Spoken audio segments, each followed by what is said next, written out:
Hey, good evening, good morning. Welcome to Thru Port Collective. And as Paul just said, a five-pin din salute to you all. So, welcome. I thought that was funny. Welcome to the show. This is like where we talk about making music and we explore all these different ideas about recording and playing instruments, and we're just trying to learn from one another about how to become better musicians, how to make better music. And occasionally on weeks like this, we talk a bit about gear, but it's always in the context of like, how can we do this better, not just drooling over new stuff that we don't need. So welcome, and let's just catch up a little bit here. How the hell are you guys? Tim, what are you up to, man? It's been kind of a quiet week, because of the holiday and everything. I had some family in town, and so it was mostly about that. But my brother, he's the one that came and stayed with us for a while, whatever, and he's a musician, and so we got to hang out and talk music and listen to some music, and then we went and sat in with a buddy who was playing in not downtown Nashville, but anyway, just outside of Nashville. So. He sat in, and I brought my drums, so we kind of did a trio thing that we used to do years ago. So it's just sort of been a really kind of heartwarming holiday. Really, it's been cool, and but not much done in the way of progress on music this week. But as we get into our subject, yes, I have made some purchases. I mean, nothing crazy, but yeah, I did definitely jump in on some things. But yeah, we'll save that for the topic. But yeah, that's what's going on in my world. Was this the brother that the Moog source came from? It is. Nice. I want one of those brothers. Ask him if he has another one. Well, yeah, because like I said, he's a bass player, so he. When we were playing in a cover band for a while at this, we had a sit-down gig for 4 years at this hotel, from 9 to 1:30 every night. And anyway, so a lot of the music we were doing back then, it was the 80s, so a lot of the music had synth bass. So he bought a Moog Source brand new back then, played it and he'd play it on songs that required synth bass rather than 4-string or 5-string or whatever actual held bass. And so. But when that gig finally ended up, he took the Source and it went right in his closet, and it sat there since like 1986. Mm.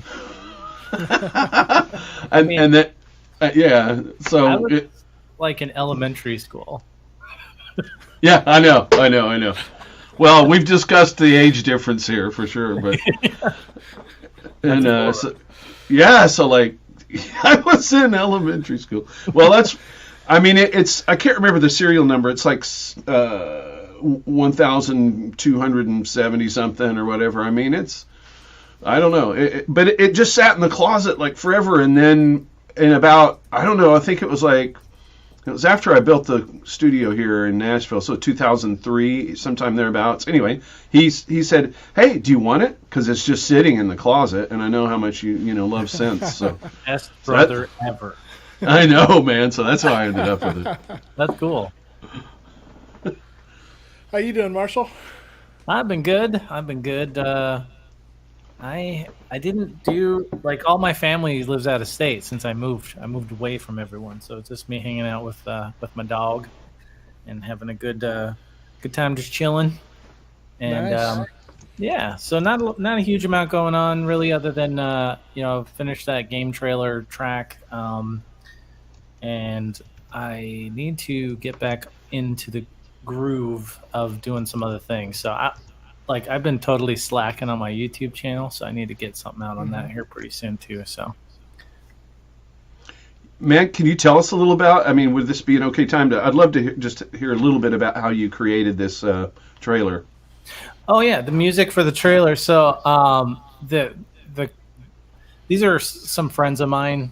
They are starting a indie game dev company, I guess. So this is their first title that they're working on, and they asked for some music that was a mix between Extreme G, the video game from Nintendo 64, and some dubstep.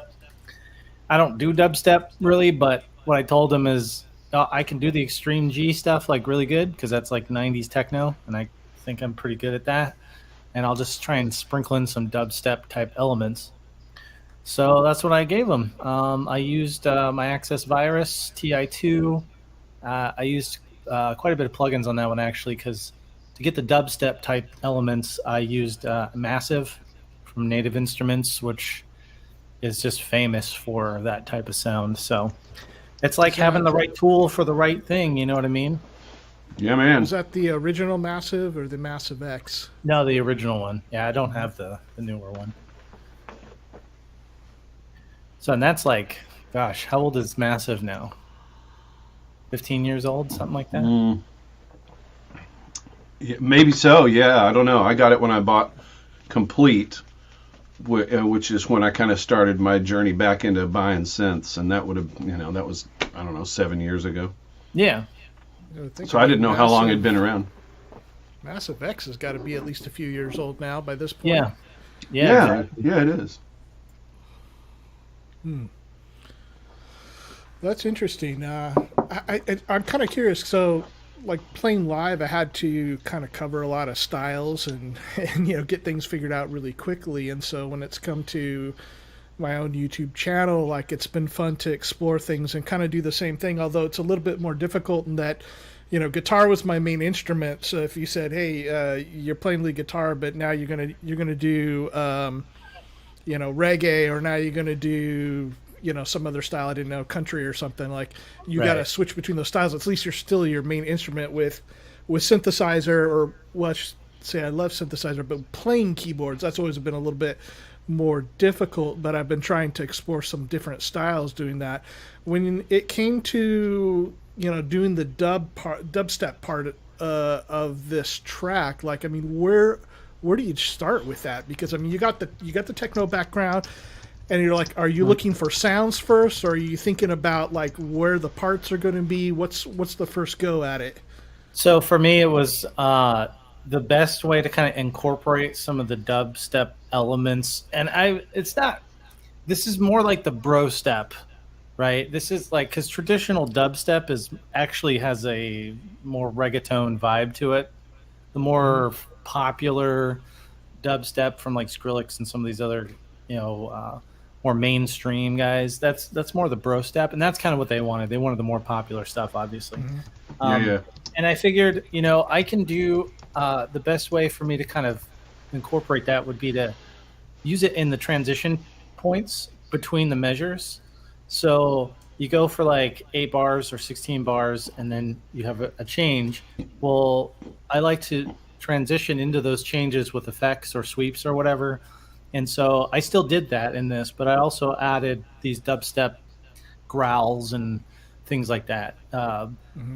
LFO modulation with like the filter cut off, things like that. That's like very kind of dubstep, like wobble bass kind of thing. Yeah. And then I pulled back a lot of the I was gonna say trance, but like more techno-y kind of stuff for the last like few bars, and made it just wobble bass for that last little bit. It's kind of tough though, because like the elements in dubstep can get really complex, and everything just changing, like it's like a robot. You know what I mean? Mm-hmm. The amount of automation you have to do to accomplish some of that is really tricky. So I didn't go full out into that, because I won't do a good job with that in the first place. So I kept it simple within reason, and I think I accomplished the goal of adding the elements, while the core of it was kind of more the extreme G techno-y stuff. Dude, that's cool. Yeah, it'd really be great for us to showcase that once you're possibly able to do that. I know we can't do that at this point in the process. I don't think they'll have a problem with that. I'll just need to make sure they're cool with it before we. But I'd love to play it for everyone. Yeah, I think that would be cool, and we could kind of dive into it even a little deeper at that point, and at that point find out what their feedback was to you and what their directives were to you, and just all that type of thing, because I think that's pretty interesting to a lot of people to create music for. I think one of the cool things to do even would be to kind of showcase where I started and where I ended, because they're completely different. Yeah. Right. Imagine that. Yeah. Yeah, no, that's cool. One of the things I would like to mention, like, so there's a link in the description box to Marshall's channel, and when I first was getting to know Marshall and seeing stuff on his channel, one of the things that I really enjoyed is that because Marshall does such a different style than I do, that I like to see what a workflow like his was about. And there are so many great videos where you walk people through your process, and even in the midst of actually creating, going through like, this is what I'm doing, and showing all that stuff, that I found it quite fascinating, because it was a different world than I'm from. So, I can imagine, I found it helpful and useful, and I can imagine people that are closer to you in style would even more so. Well, and that's really cool to hear, because that's kind of the point of doing that kind of stuff, is to show how, what I'm doing and how I'm accomplishing what I'm doing, for anyone that is interested in trying to understand what's going on with some of this stuff. Because I just remember starting out in the early 2000s with this stuff, trying to figure out how are they making this music, and there was hardly any information. So now, like, it's so nice to have YouTube. YouTube's one of the greatest resources ever, I think, for that kind of stuff. You can just look up some stuff. There's a tutorial about just about anything, or there's a lot of really skilled people out there that are happy to show you what they're doing. Yeah, it's pretty amazing. That is a pretty incredible resource, and we're all kind of spoiled by that. Yeah. But it's awesome. I love learning. Even though I don't necessarily do what you do, Marshall, I still learn from you, because I'll still go, oh wait, and that'll give me an idea to try something, or even incorporate an element that maybe you're using in something I'm doing, and so it's vice versa. You have some really great stuff on your channel too, and I've like the whole qubit thing, right? I was like, what is that thing that you did for that track we did with Jamie? Oh yeah. Truth and Consequence, right? Is that what it was? Yep. Yeah, and you have a really good ear for composition and organizing the track as well, because with that one you took kind of what I started with, which wasn't it was just a real basic bass line and some percussion. It wasn't really organized, and you took that plus the elements that later Jamie added and Cryss added, and just made it a song. It was really cool. Yeah, that was fun. I noticed, on our YouTube channel, we could put that up, the video that we made and everything. I mean, because there is, as I went there today, I noticed, when you first get there, it says there's no content, and you're like, what? That would be great to add on there.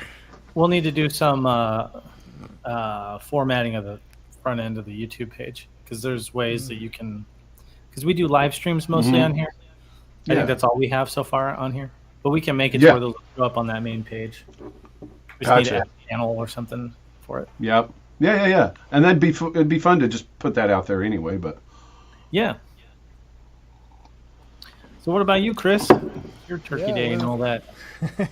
It's been good. It's been busy, and we kind of did the tour. Fortunately, I think for family wise, people were coming by our house, which made it nice and easy. And confession, like, we had my parents over, and then my wife's family, and it was all right. Like, we did the Thanksgiving stuff, and but we got to meet up with some friends on Saturday night, and friends I've had for 22 years, and got to see the couple meet literally while I was playing a gig. Oh, wow. And we've just stayed in touch, and so we get together, and when we get together, everybody plays an instrument, or sings, and had dinner and stuff, and just got to jam, played a bunch of music, and it was just a really good time. That was more special to me than all the Thanksgiving stuff. So that was fun. Yeah, and other than that, just staying, just been kind of busy. So I'm really looking forward to getting back to some stuff here. So we've had our little interlude with Black Friday and Cyber Monday, and now here we are. So time to get busy. Yeah, Well, time to. let's get into that. What did you buy, Tim? So I mostly got software things. I didn't. What'd you buy, Tim? I didn't. Nothing too crazy. I really didn't. But I was kind of busy. But so the thing I'm most excited about that I got is I got Pigments by Arturia. Nice. Oh, cool. Yeah. I've been wanting to get that, and it was 50% off. And there we go. There's the there it is. I mean, it was the right thing to do, because I don't know that it'll be that cheap again. And I was really looking for something that's really exciting in terms of a software synth. I have a few things that are pretty great, but like that one seemed just really interesting. So yeah, Piglets, Wagyu says. I was thinking that one I hear too. Did you get a chance to try it at all? Yeah, I just sort of walked through the sounds. I haven't really had much of a chance to get at it yet, but yeah. Just it has a standalone version, which is cool. But I'll probably use it right in Pro Tools right away because I'll want to start applying it to some other things. So it sounds really, really great. I was very impressed with it, and it was $99, so that's pretty reasonable for it's very full featured. It's got a lot of depth and covers a lot of ground. So I got that. $100 is good for just about any software, soft synth especially. I mean, I think so. That's become such a full-featured synthesizer. I mean, when it first came out, I bought it on the intro price. I don't know. It was really cheap, like $69 or something like that. And I was like, oh, I'll get it. I like Arturia stuff, and I got was like, this is just not really that great sounding, and wasn't really doing what I wanted. I kind of felt like I had wasted my money on it. And then they kept coming out with great updates for it to the point where it's become a really great synthesizer. I mean, as far as having a very versatile digital synthesizer on your computer, it's like it's got to be one of the go-tos. Well, Absolutely. It's funny that you kind of mentioned that. Like, I remember we were just talking about Massive. When I first got Massive, I hated it. I was like, this thing sounds like ass. But what I didn't realize is people had found really cool ways to use that kind of wavetable sound, and that's kind of how we got a lot of that dubstep stuff. You know what I'm saying? Yeah. It's about like, and I don't know about Pigments. Maybe it did need some updates, but sometimes like you just need the right people to dig in and figure out what it's good at, and then absolutely, and then get some decent presets and whatnot. Yeah, because people did stuff with Massive I would have never thought about. You know what I mean? Like, it's crazy, and that's what like initially I didn't like it at all. I didn't use it for a long time. I used it pretty heavily for a while in like around 2015, 2016. Once people had kind of settled into it, and you could see what it was good at. Mm-hmm. Yeah, this one I think is pretty well authored for now, and and so there's a lot of depth in there, and I was just scratching the surface. So I'm excited to get that deeper. Cool. And so yeah, that's kind of my main purchase. And here are the other things. Are you hearing Tim okay, Chris? I know. You cut out on us a little bit. Tim, someone's playing Minecraft on your internet again. Oh, not that again. Oh, now it's okay. back. Now. Okay, I'm going to quit Pro Tools. I was going to maybe like have that up, but I'll quit it. Yeah, because it's better now. Oh, that's weird. Yeah, I don't know. Last couple of things you said there. Sorry, yeah, no, just that Pigments was kind of the thing I was most excited about getting. The other few things I got are all sort of soundtrack oriented for scoring. So I got a thing called Cinematic Downfalls. I got hits and whooshes. Ooh, cool. A collection of that and one that's impacts. Just so some this sample libraries? Exactly. Yeah. Just sample packs. And so because since I'm about to score this horror film after the first of the year, I know I'm going to need some impactive things like that. And I have a few things, but it just helps to have a bunch to be able to choose from so you can find the exact right thing. Yeah, exactly. So hopefully I'm back. Did I come Hey, back? you're back. You're good Okay. now. That was weird. I don't know. I guess Pro Tools just saps your internet, man. I don't know. I don't know. I don't even think I had it open last time, but whatever. But so that's what I did. How about you, Marshall? So I noticed a lot of software was on sale this go around this year. I kind of don't need any, so I didn't buy any software. But what I did get was the Korg SQ64. Is that what that is? That's the sequencer, right? Yeah. The So thing that was on sale. yeah. So this was also recently on sale, and I thought I had bought it, and I didn't. Apparently, I didn't click the finalize sale button. And now you're glad you didn't. I'm totally glad that I didn't. Yeah. So because this thing was on sale for $129. Yeah. So I was just like, I don't even need it really, but I was like, wow, that's just such a good deal, and I'm sure I could find something to do with it, you know. So I did go ahead and pick one of those up. Nice. Other than that, the other stuff, I bought some camera stuff, and I bought a drone. I'm gonna get some aerial shots for some. I think that'd be cool to add into like elements for videos and stuff. So, Man, definitely.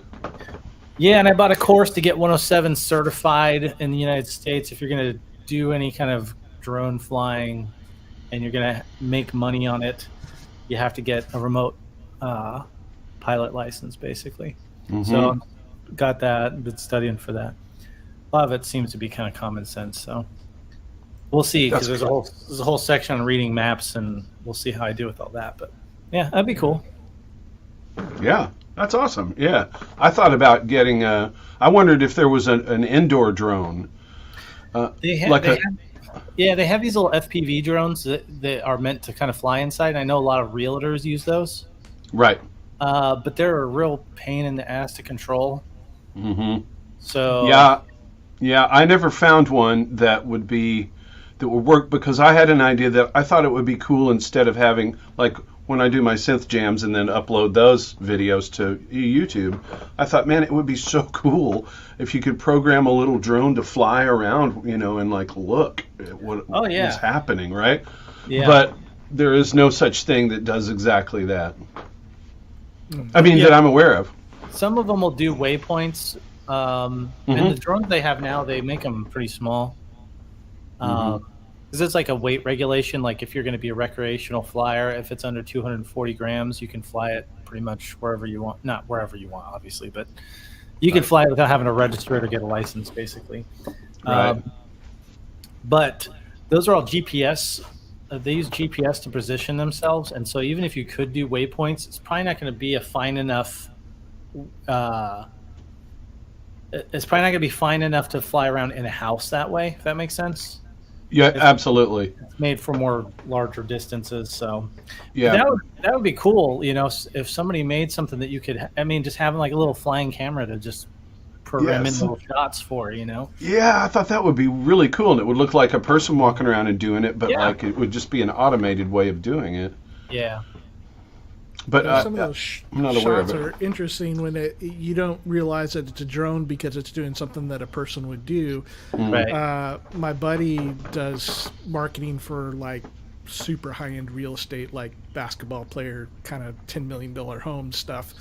And so he was showing me one of the videos they did for a house, and it was just a couple of years ago, and I was, I haven't looked for a house or anything like that. So, yeah, it was just like kind of cruising in the backyard, and all of a sudden it just flies up and flips over the house, and then comes back towards. You're like, what? Yeah. And there's people that are really good at piloting these things. Like it's one of those things where I didn't even care about drones at all. But I was thinking just kind of along the lines of what Tim was saying, like something to kind of fly around, and maybe even if I couldn't do nav points, like it'd still be cool to get some shots even inside with one of those. So I figured I'd do some research into it. And there's a whole racing league that they have for them, and there's people that can pilot these things like you wouldn't believe. It's like, holy crap. And I'm sure that when they hire these guys to do those real estate shots. I mean, some of them you're in like really tight quarters, and I've seen some videos where they're just whizzing around these houses, going in and out of windows and stuff. Like flying through open windows on cars and. Yeah, like I would totally hit something. You don't want me doing that. Well, so I bought a thing. It's called Viral, and I was looking at that too as an Yeah. option. What's that? so Yeah, tell them about it, Tim. yeah, it's a cable system based camera mount that has a little motorized kind of robot that rides the cable. And so you tie the cable off, anchor it at one end, and tie it off on where else you want it. I think it can go up to like 30 yards or something. I can't. It's a fair distance. Yeah. And so anyway, I bought one of those, and I strung it behind me and let it kind of come across and do a camera angle coming behind me and around, and then it'll go back the other way. And you can have it just loop back and forth. And so that was kind of the closest thing I could find that sort of did what I wanted to do without spending, I don't know, mega amounts of dollars. I'm sure there's some sort of spy equipment you could buy or something. But Well, I thought about the Viral thing also, and I may still end up getting one of those. But I was like, if I'm going to do it for what I want, I would also need a gimbal, a programmable gimbal. So I decided against it for now, but if you put a gimbal on the end of that, and then you've got the movement this way, and then the gimbal doing its own thing at the same time, that would be pretty cool shots.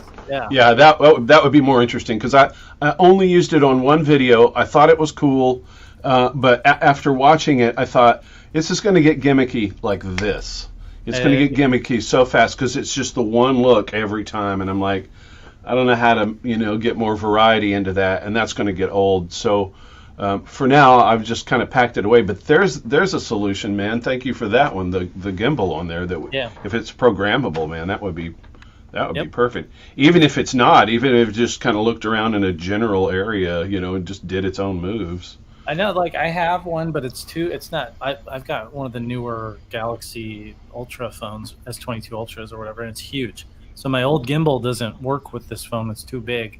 But the newer ones, or you can even get them where you put an actual camera on them.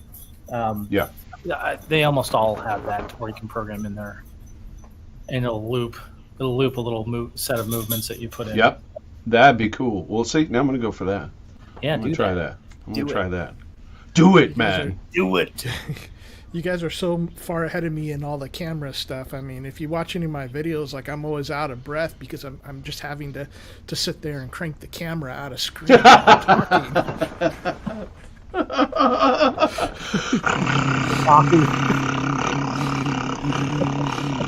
I mean, yeah, thanks to RX9, I can just take all the noise of the camera out of the audio, but... You learned everything from Charlie Chaplin. See you, Cryss, walking around with a cane.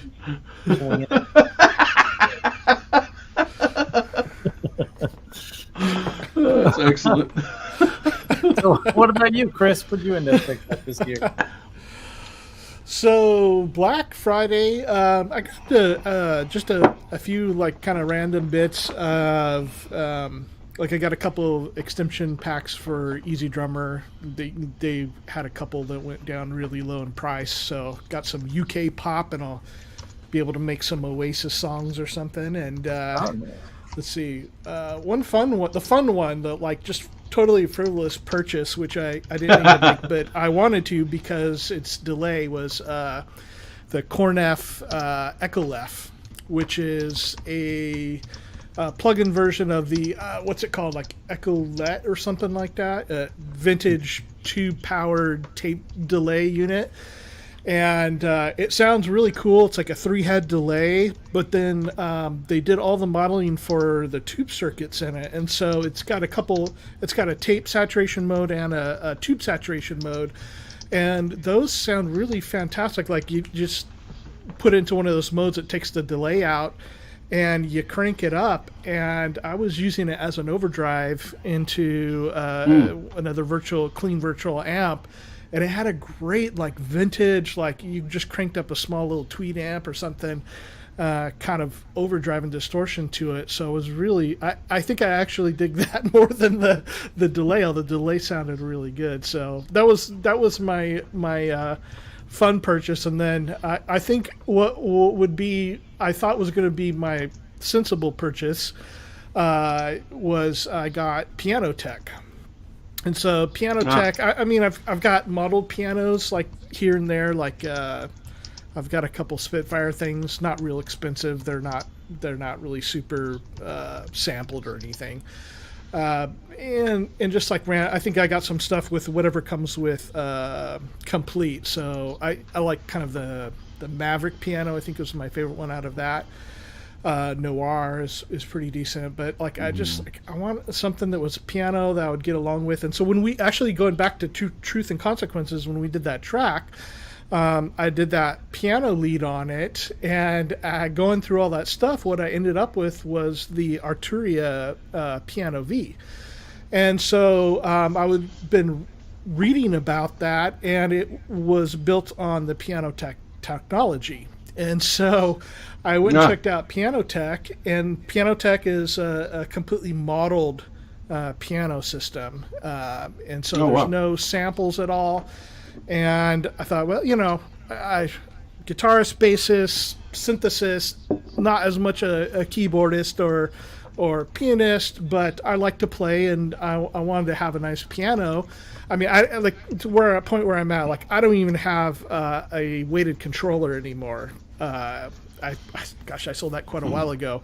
So all I've got is like Fatar key beds, synth key beds to play on. So hardly like really super serious piano for me. But at the same time, like I got him and I'm just really digging it. I'm just really shocked. It was a very good purchase for me because I was able to tweak the pianos, and the thing with it being modeled rather than sampled is that you're not just stuck with, I've got 3 different sets of microphones in, stock positions to work with, and that's it. Yeah. You actually can change, you can move everything around. You can change the density of the hardness of the hammers on it. You can adjust the overtones. I mean, you can go really nuts. And so, finding some of the pianos that I really enjoy and then tweaking them and doing all that kind of stuff, I was really surprised about how great a purchase that was for me, and to be able to find one that was so like playable and felt so good under the fingers, and then to be able to get great tones where I wasn't fighting it and going like, what am I going to do to make this sound better? That really surprised me. So I'm just over the moon on that. You could That's do. great, yeah. Anytime you're struggling with piano sounds, just use the M1 piano. It's the best one. It's the best one. Oh, Marshall, I don't know, man. Oh, dear. Come on, guys. Get your 90s music going. Come on. I don't know, man. That makes me want to put some, delay after reverb. I don't know. There you go. Like, why isn't the compressor doing anything to this piano part? It's not doing anything. I've got it maxed out. It sounds the same as it did. No matter what. Oh my God, that's hilarious. So I thought I was pretty much done on Black Friday. I was like, wow, that was like a pretty moderate year. Like, didn't get, and I was all the way till like 10 p.m. on Cyber Monday night. I was like, man, I haven't bought any hardware. I just got some software stuff that was really good. And then then I saw like there was a sale on Fenders.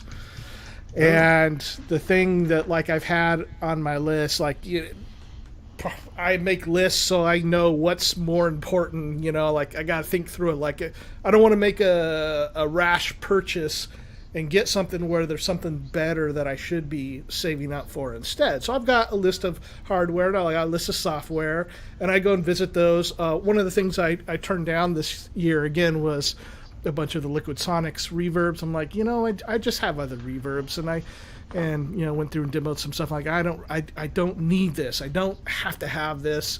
I would like it, but I don't need it. So okay, but the thing that's been on my list for a long time and that would actually serve a function, a tone that my other instruments don't covered. I end up buying a Fender Ventera precision bass. So it's like if you can imagine, it's like a mid-50s Fender P bass, and it's in seafoam green. I'm sorry, and it has a gold anodized pickguard, maple neck. It's got the correct, vintage precision bass, like really wide neck and all that kind of stuff. And so it was a tone where, like, I've got my Stingray, which is just like super cool and growly and does all that stuff. It's a little more modern sounding, but and then I've got the Rickenbacker behind me, which is also like really super cool and growly,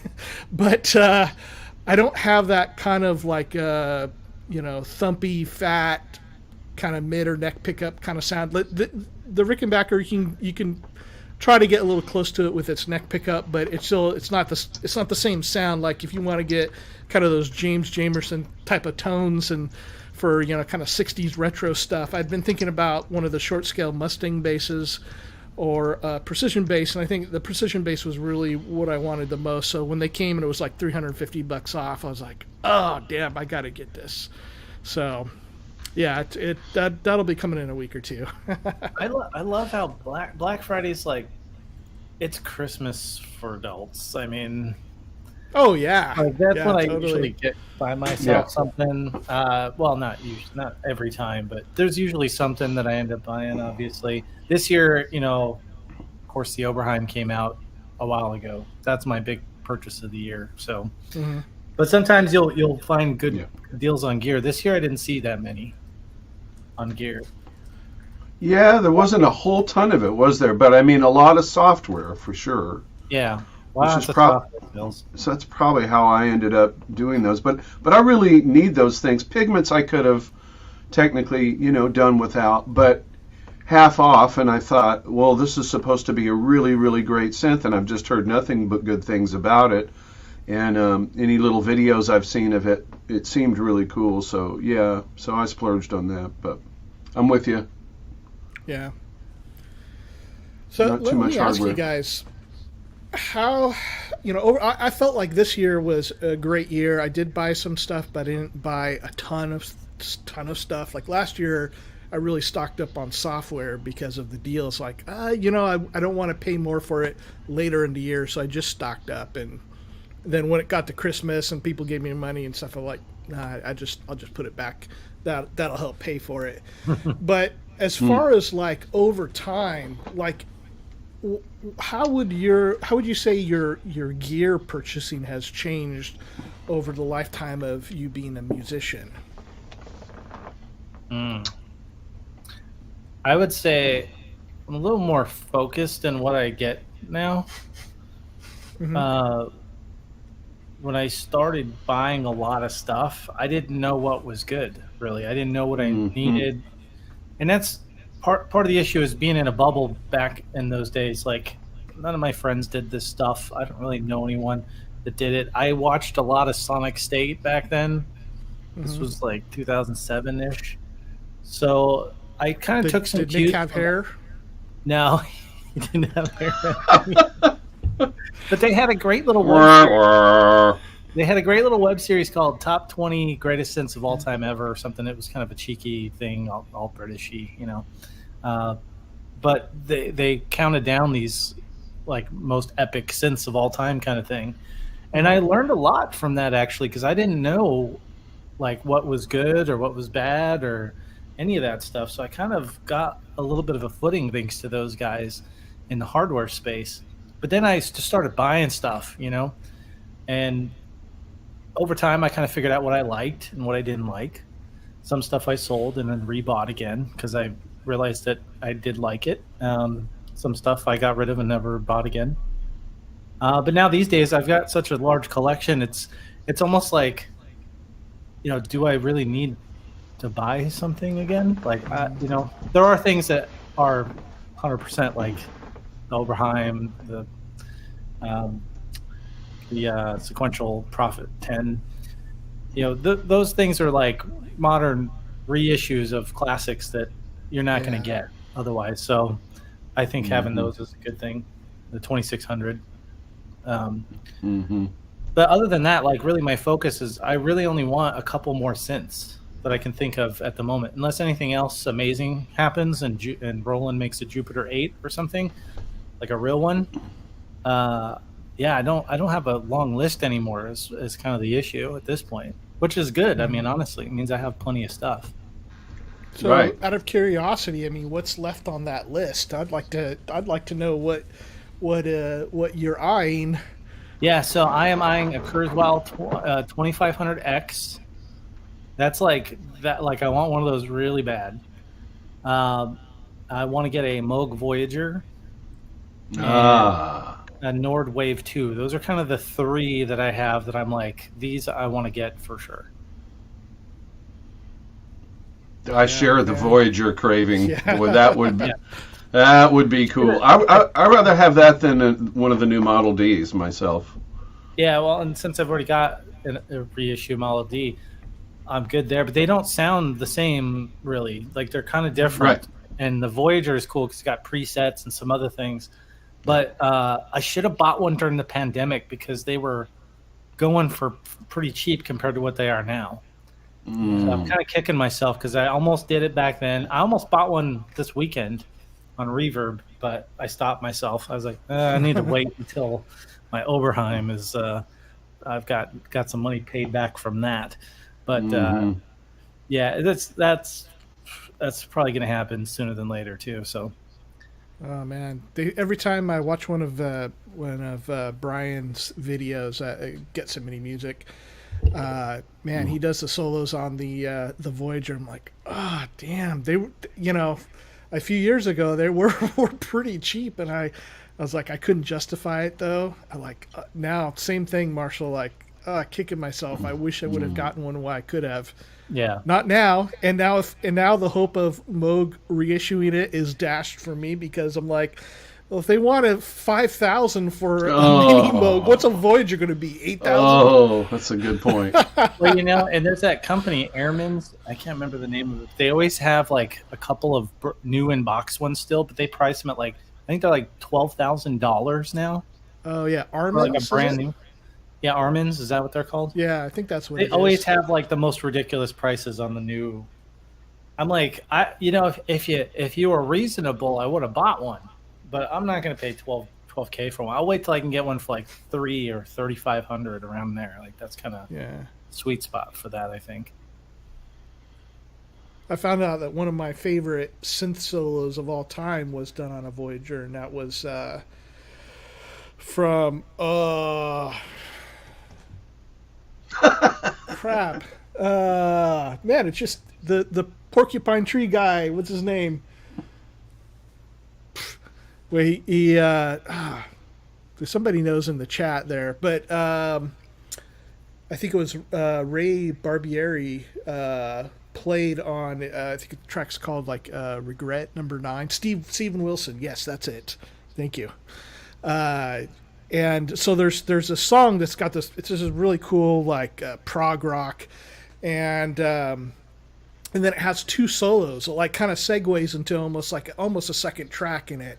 And in fact, I think it has a separate name, but it's one track listing. But there's a synth solo and a guitar solo. And I remember when it was Guthrie Govan doing the guitar solo, which is just insane. He's a ridiculously talented guitar player. I mean, it just crazy good. Like that's all his whole life. He has no social life, nothing else. He just plays guitar. And so when I'd heard about this, like, oh yeah, I'm looking forward to seeing what he does with the solo, and he does something great. But the synth solo before it is even better. And I think it was Ray Barbieri that did it, and it's just like such beautiful phrasing on it. The way that he plays it, it's just such a musical piece, and I really recommend anybody like that's interested, check that one out. I think it's Regret Number 9. I'll look it up for you, but yeah. Number 9? Great Number Voyager. 9? Well, I'll have to check that out. I have not heard that. And Synthetics is saying Voyager XL with the ribbon and XY pad, yeah. Yeah, I don't know that I need. I mean, I think they all have the XY pad except for the old school. I think so too, but the ribbon. XL has that added like modulation patch bay or whatever it is, and that would be cool. But I don't know that I care about having that on a Mini Moog Voyager.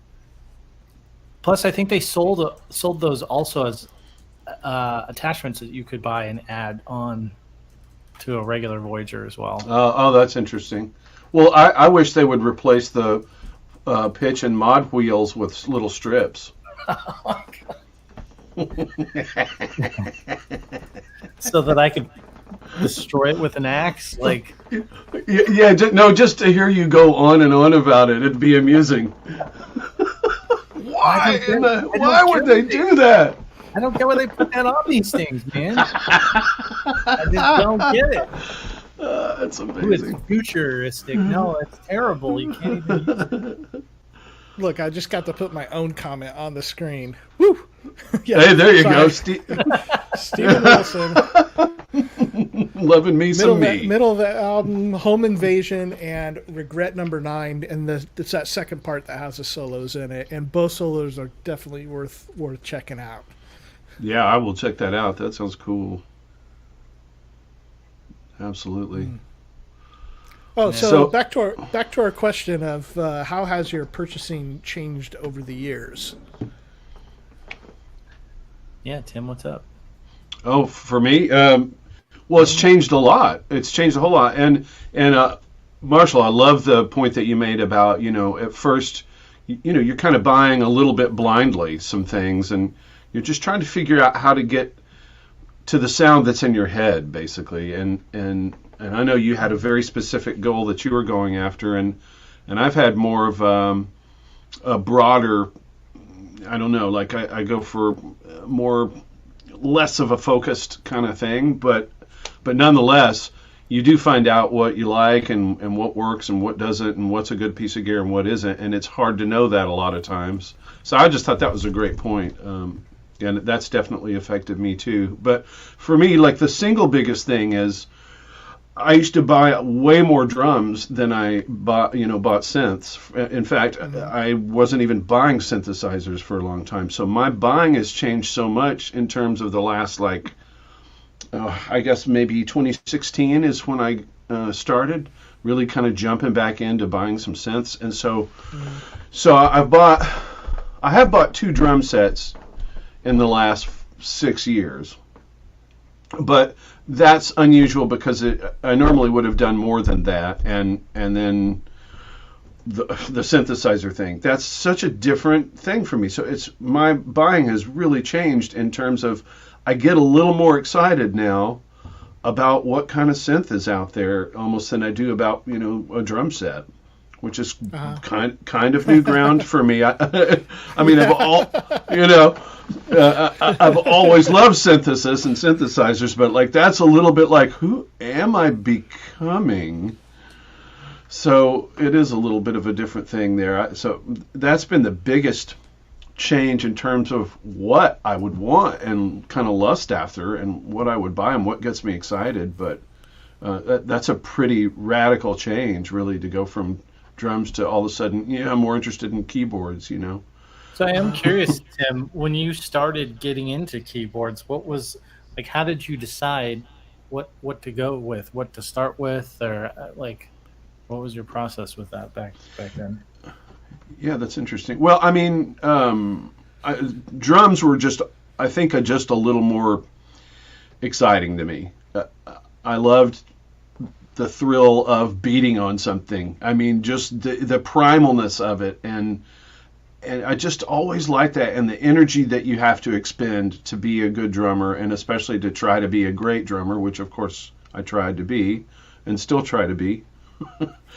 So that I think that just fit my energy level better than keyboards, even though both things were being, you're being still, and there's a good bit of independence and coordination that has to happen for playing piano, especially two-handed stuff. But drums just suited me better, man. They were loud, they were raucous. You had to hit them, They were big motions, and I could just burn off a lot of energy, and that was a lot of my focus that I needed as a kid. Was I needed to be able to focus and vent some energy on something, and drums just became kind of the perfect thing. So even though I was noodling on the piano the entire time, the drums were still just more exciting to me. So I guess that's why I chose them. They were just like, and I was better at them, honestly, right away than I was at channeling your inner caveman. That's amazing. Well, I was gonna say it's better you beat on the drums than somebody's face, you know. So. Right, or my own or something, you know. So it was and I was just better at them. I just kind of had a proclivity for them, so they just always stayed my front, and then I would just play piano on the side and kind of goof with it. But I always loved keyboard driven music. A lot of my favorite bands were keyboard driven, so that kind of makes sense too. But when you started buying synths, like, what influenced your decision, like your purchasing of your first few synthesizers? Yeah, well, I had rented a Mini Moog for my 14th birthday, and that was what I used to. I had written some music on piano, me and a friend, and the two of us kind of we rented this Mini Moog and for the weekend, and then we recorded this piece of music. So that was, to have a Moog sound was always a big thing for me, but I never was able to own one. I think they cost. So that's 1974. You weren't even in. I don't even think you were around then. I wasn't even a consumer in anything at that point. But I think a Model D cost $1,000 or $1,200 back then, and but that for a 14-year-old kid who didn't really play that for a living or make money doing it, that was not going to happen. So, but when I did finally get to a point where I was making enough money as a professional musician where I could buy a synth and justify it and start using it, hopefully to generate some more income as well in a different area of what I was capable of doing. That's when I actually jumped and bought my first synth, which was a Korg DW8000. Oh, cool. Cool. Yeah. And that was a great synth. I do wish I still had that. It's one of those, right? We all have them. But that's good. I mean, just we were talking. Was it last week about the Mini Moog reissue and kind of how $5,000 seems kind of like, oh my gosh. But when you put it in perspective, 1974, Tim, I just put $1,500 into the inflation calculator in today's dollars. Do you know how much that is? No. 9,067. Oh my God! Yeah, that's insane. So if you look at it like that, it's a hell of a value now, isn't it? Well, yeah.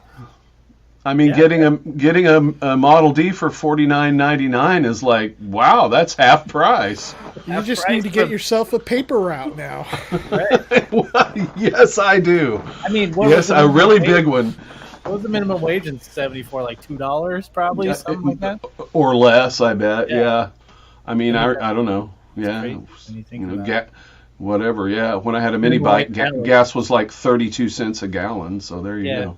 I mean, $1 an hour now. So yeah. In some ways, like some of this stuff has actually gotten cheaper. Mm-hmm. Definitely because of manufacturing techniques and just their ability to shrink things, and you don't have to have giant expensive tubes and everything, and whatever. Like, I mean, it's just the design and manufacturing has changed so much, right? Yeah, the automation that's available now in that industry is crazy. Yeah. And you guys know who this is? Well, Simon. What's up, Hey. Simon? Haven't seen Simon on here in a while. That's because he's flying drones around the world. Well, I'll be doing that. Well, we won't see you on the show either. Right. That's all I said. Well, it's just down to Cryss. We used to do a show with Marshal Arnold, but now he's way off into flying drones around the world. So it's just down to Cryss and me. Like 1 viewer, 2 viewers. We're all here for Marshall. Yep. The conversation just kind of goes nowhere between the two of us. You start to say something, I'm like, yeah, I don't know.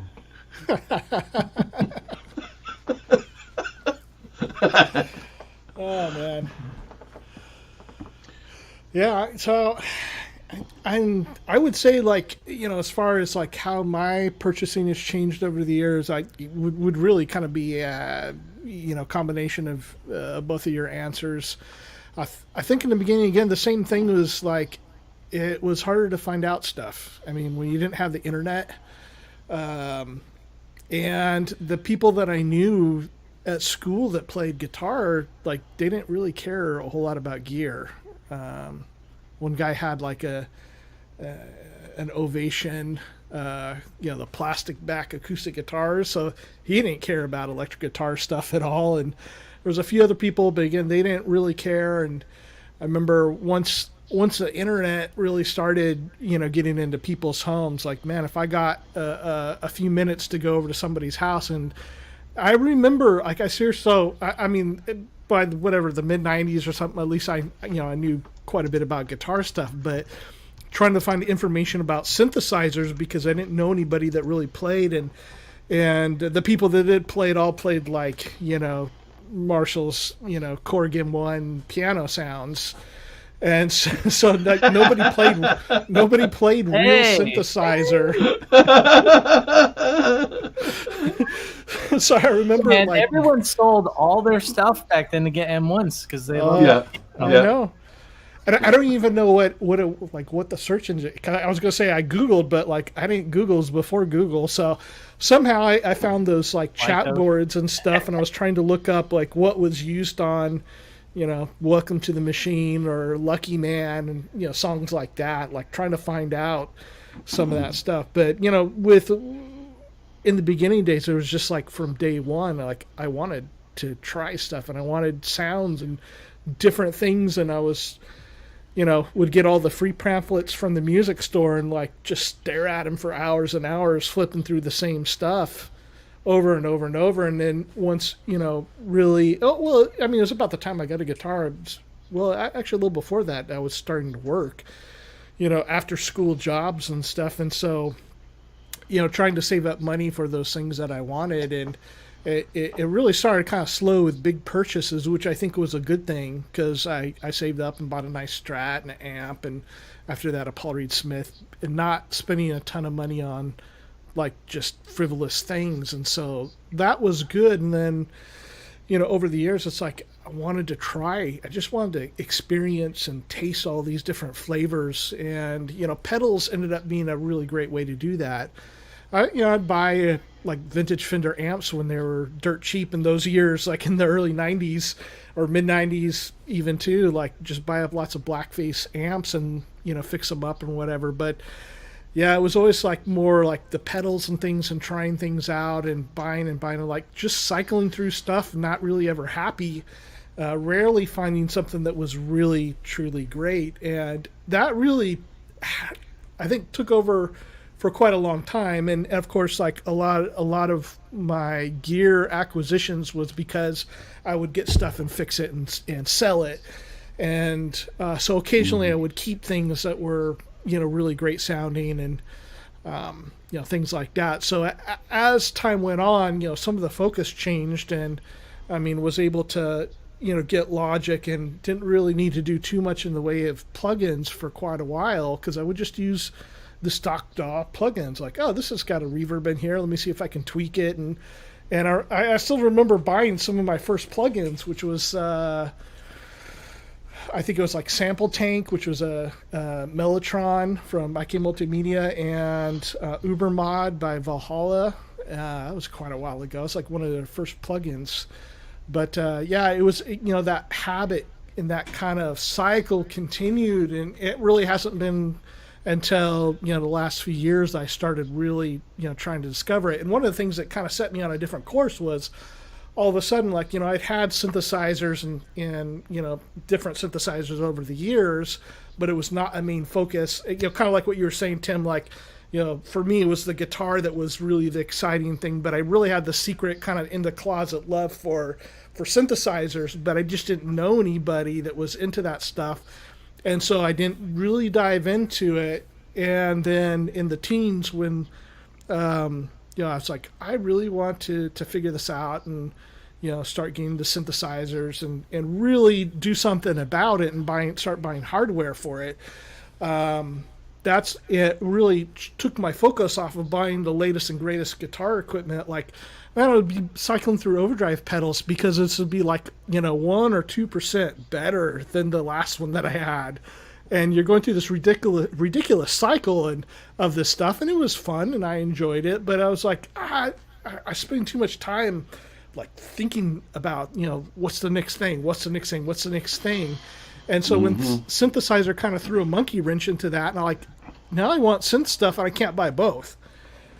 And then it kind of put me in this weird, like, place of, like, okay, I need to make some decisions about what's important to me and what I'm going to buy, and maybe start thinking about, I don't want to have the same habits with synthesizers as I did with guitar. But I did for a while. I mean, that's just because the same thing, like, you want to experience it. Like, I've been using a lot of plugins. I'd had some hardware stuff in the past, like a King Korg and Juno 106 and stuff like that, and some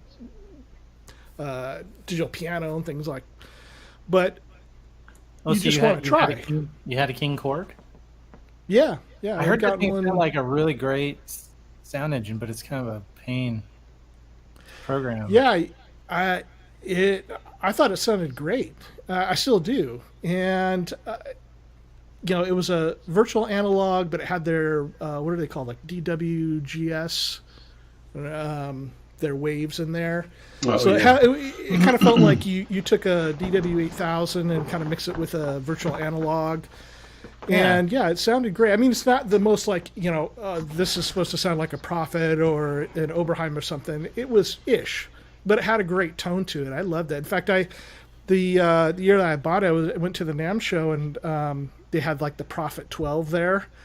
And that was like a big deal. I think it had maybe been released that year or the year before, and everybody was really clamoring about it. And I went and I heard it, and I was like, man, that doesn't sound like what I expect an analog synthesizer to sound like.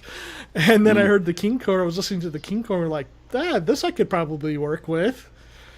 But, so I think, these days, like, to me, like, I'm really trying to work on that discipline of, avoiding the FOMO purchases, of trying to keep up with everybody else and what's the latest and greatest, and go, I might not need some of that stuff. And so it has meant some really difficult decisions and some things that don't really feel good in the moment. You're like, oh, I really want to check that out, but it's like, no, you don't need that. And this year was really a difficult one in terms of that, because I really wanted the OBX8. I mean, that thing sounds absolutely amazing.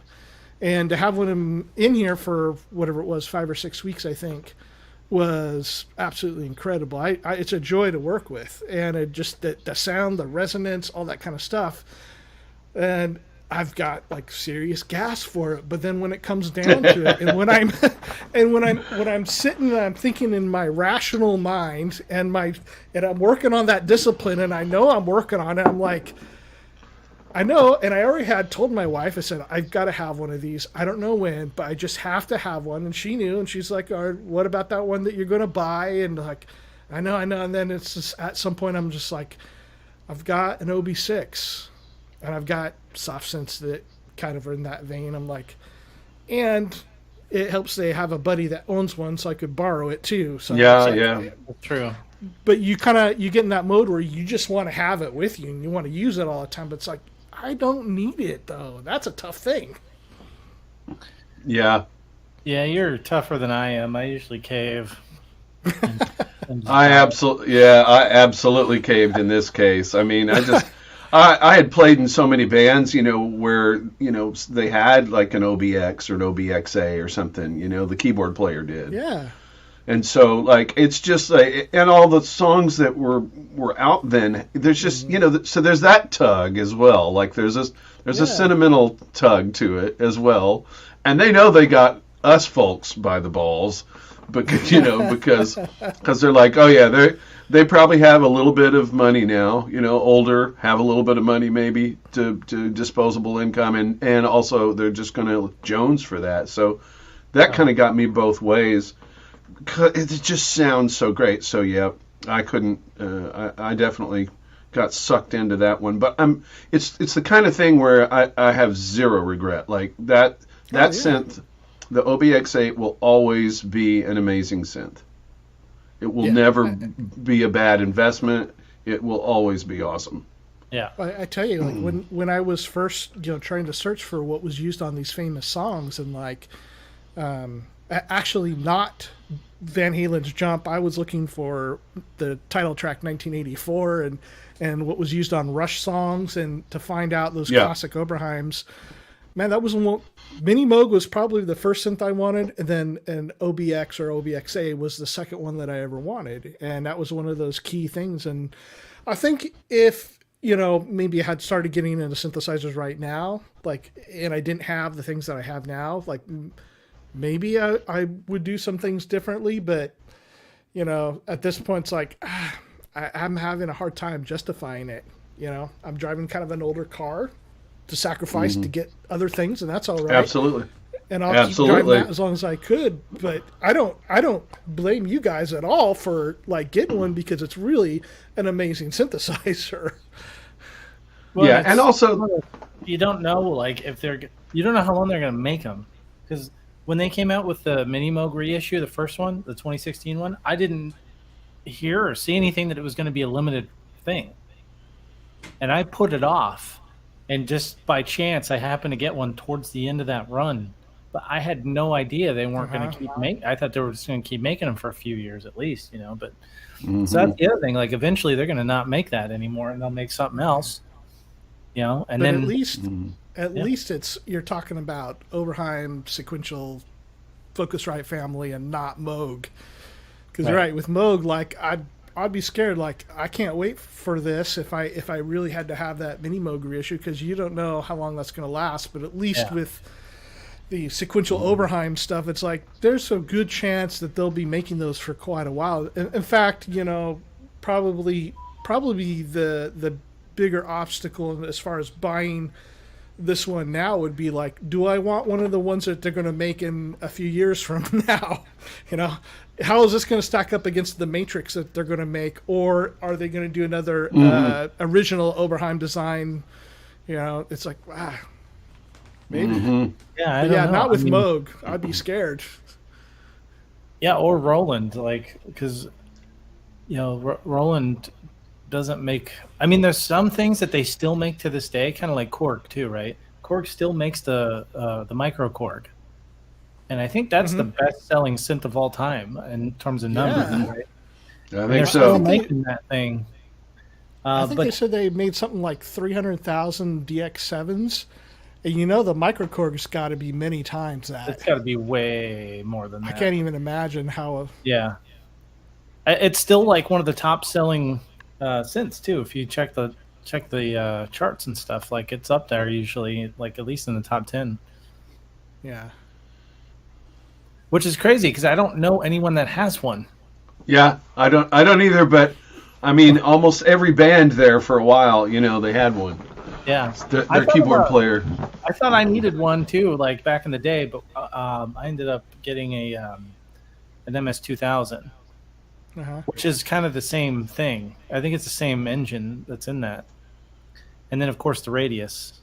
So. Oh yeah. And like the really, so the micro Korg resembles an MS-20. I didn't know that. Yeah. Mm-hmm. But no, I mean, it has a.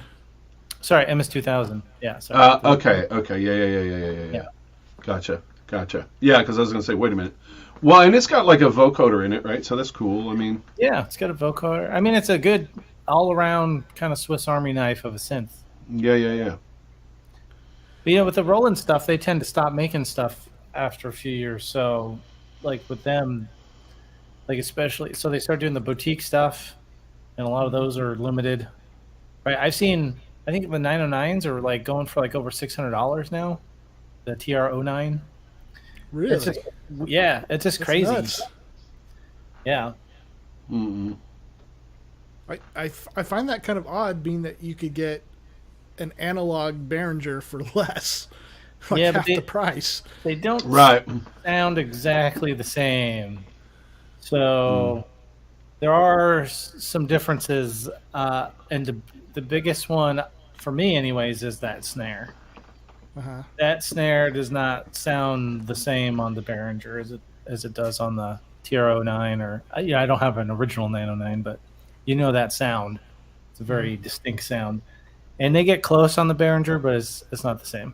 So there is, going to be purists out there that are going to want, and the Roland TR09 is probably as good as you're going to get to recreating the original sounds.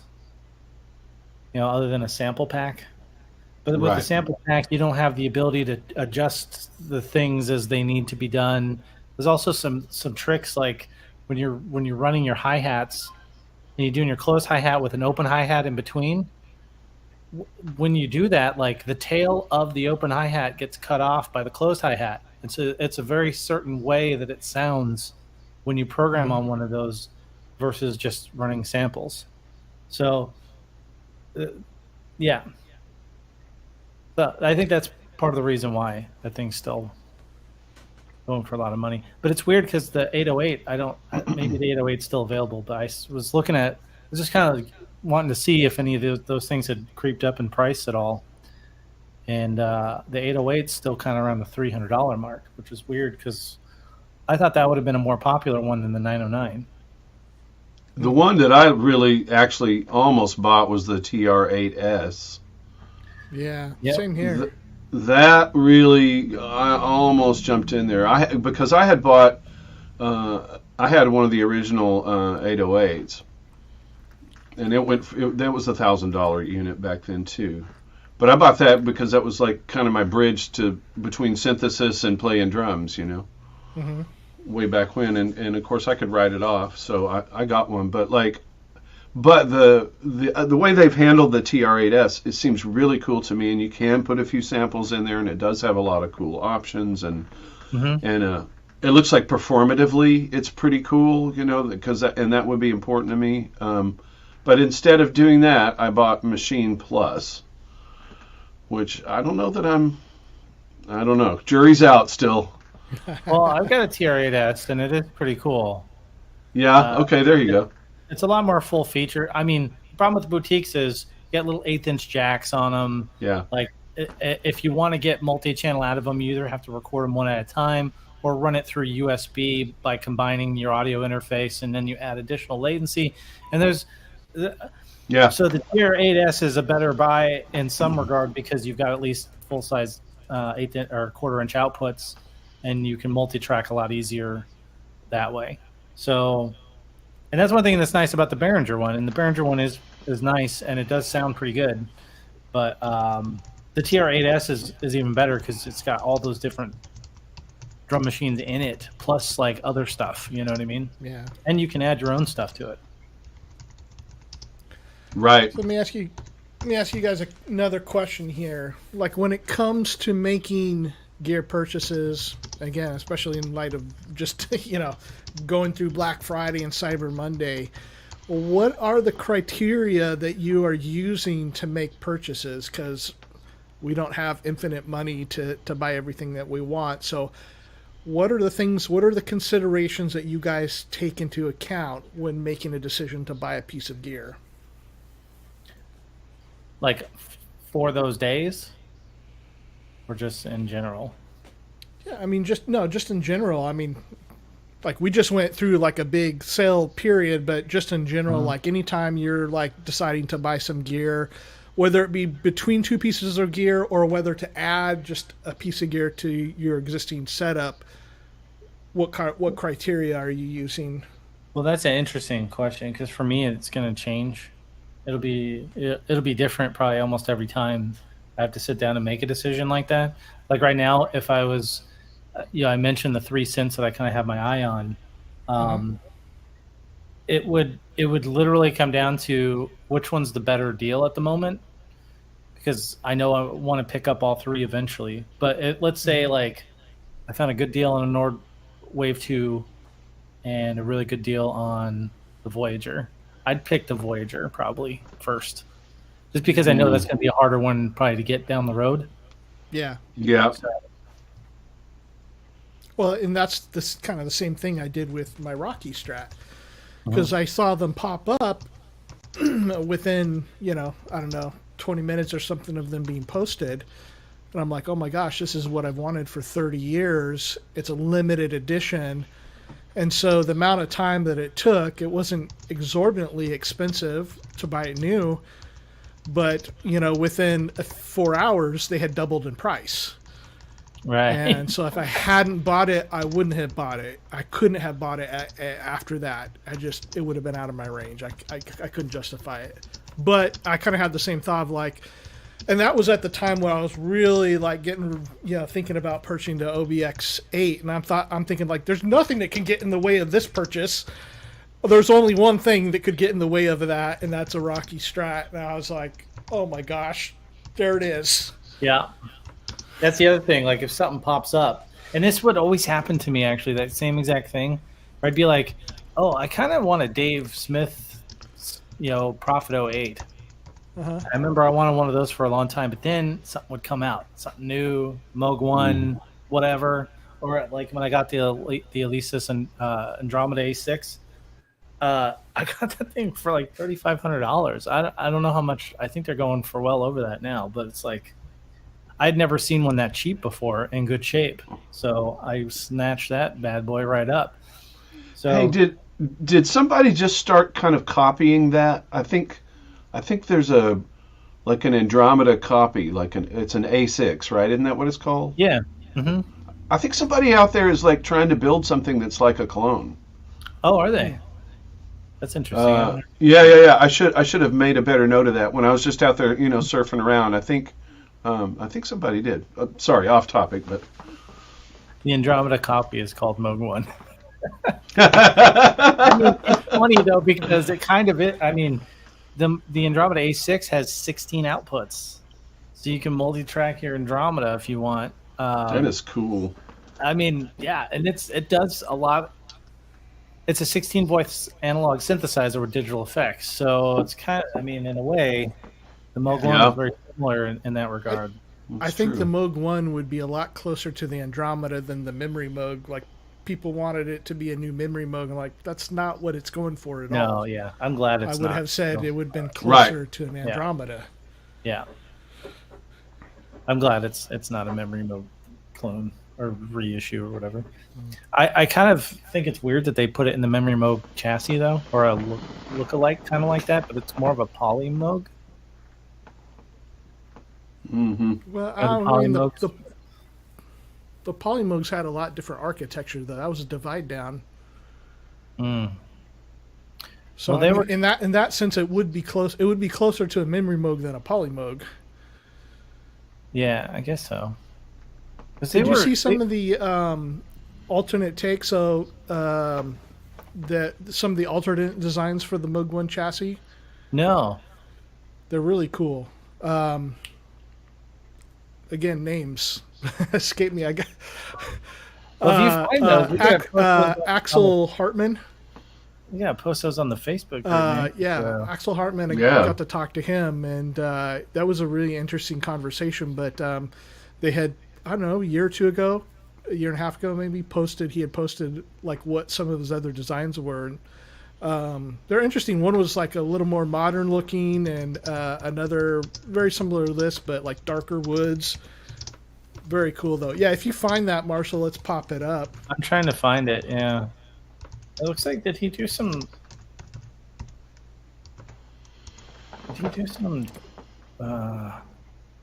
Man, he has done so much. He even worked on the new road stuff.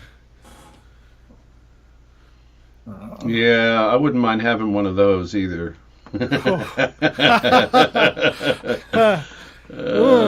Oh, that's only north of a Moog 1. Right. All right, let me pull this up. I think my closest chance at any of that would be to refurbish an old one. I don't know if these are any of. Okay, yeah. These are So some legit. of the like pull that first one up. That's one of them. Oh, look at that! That's cool. Yeah, I kind of like almost- that better. I mean, that looks like a Schmidt mixed with a Moog. Yeah, it does. Even a little bit like the Matrix Brute. Yeah. That looks a little more like the one now, but I kind of like the Voyager look a little better there. Yeah, that's kind of more like a fatty. Yeah. This would be a big fatty now. Fat. Yes. Do they call that one just the blunt? Right. Wow, some of these are pretty cool looking. See, that one looked a little more modern to me. Yeah, but the white would be just awful. That Yeah. would fade or get all jacked up. White, Get yellow. Yeah. Yeah, and dirty, and Yeah. it's pretty nice though. Wagyu. All these designs were rejected as they couldn't fit 10 loud fans inside. Right.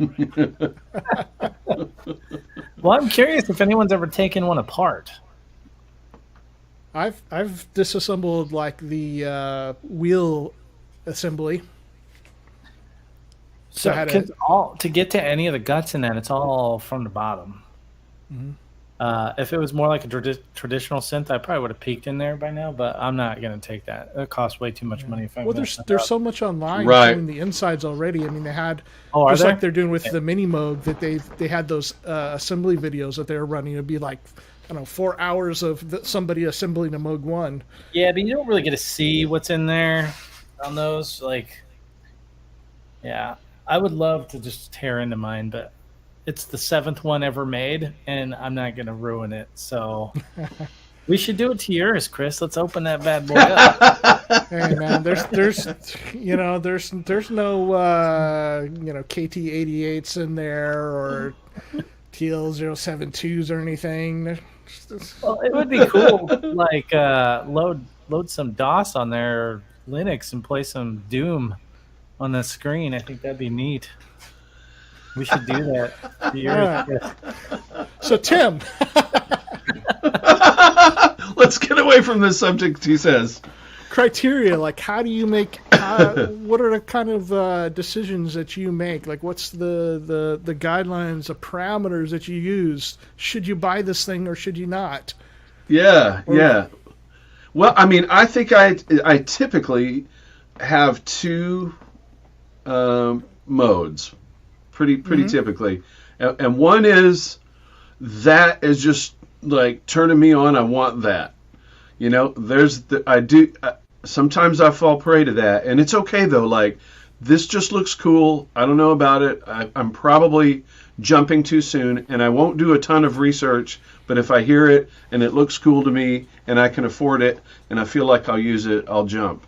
That's not a great set of criteria, but I'm just admitting that sometimes, I will impulse buy, and I did it with some other things not long ago. So I will. There's that part of me that's just like, I don't know. This seems interesting. It might.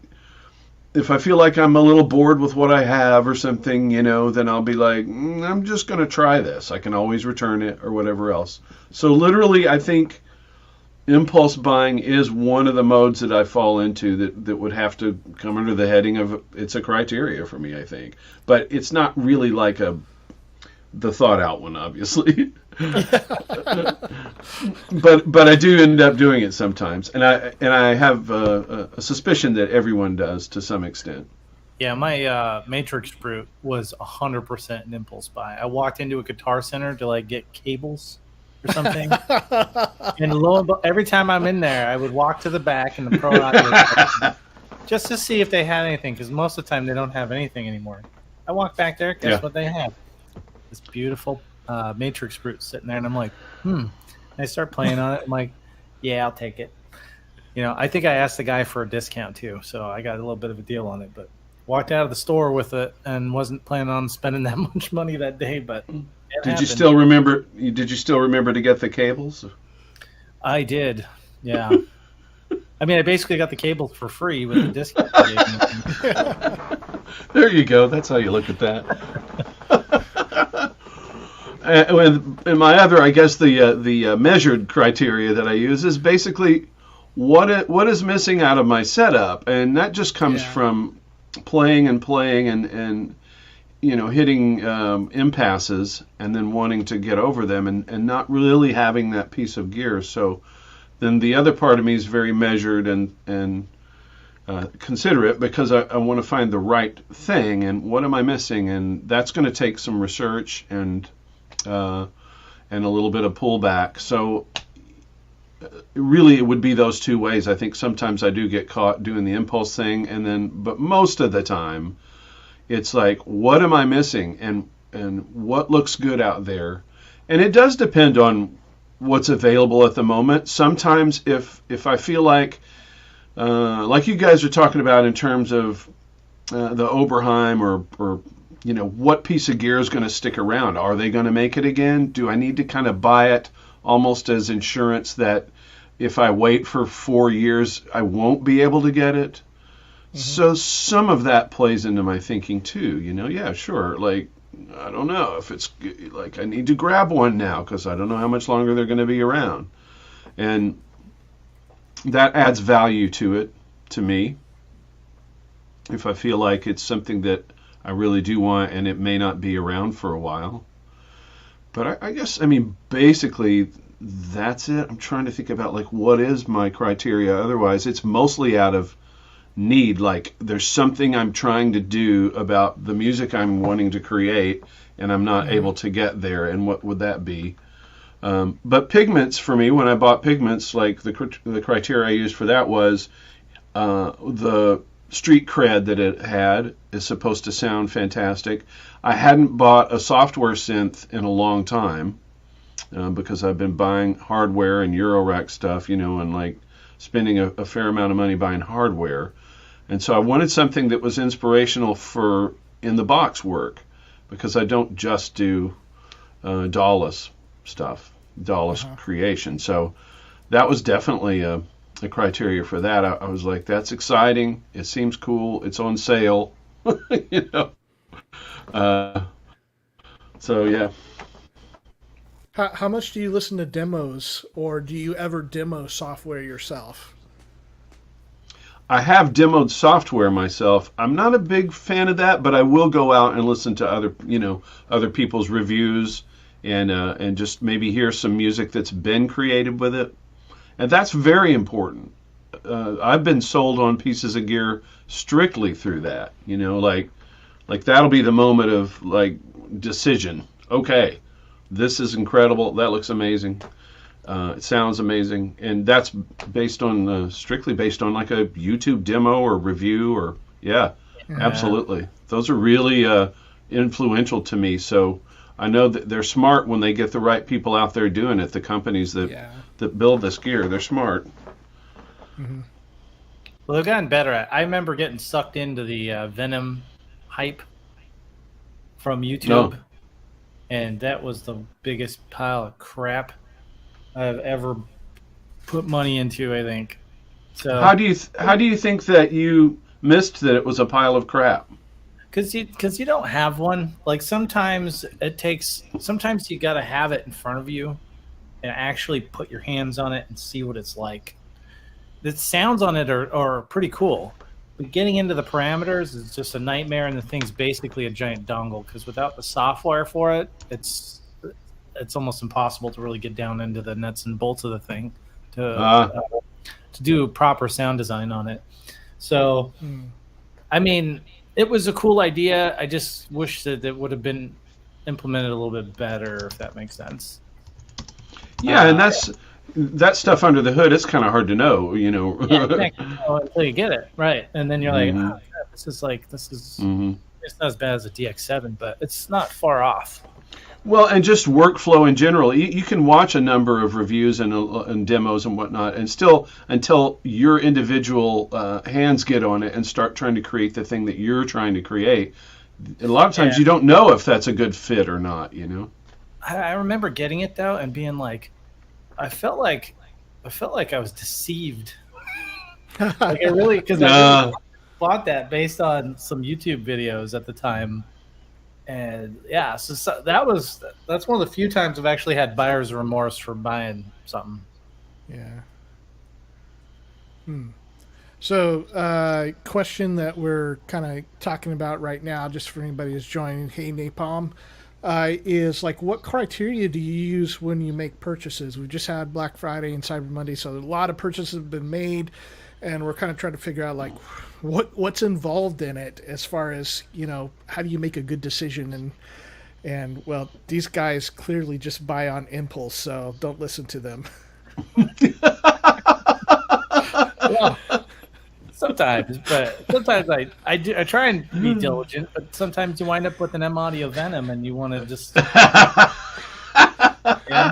kick yourself through the hype, you know.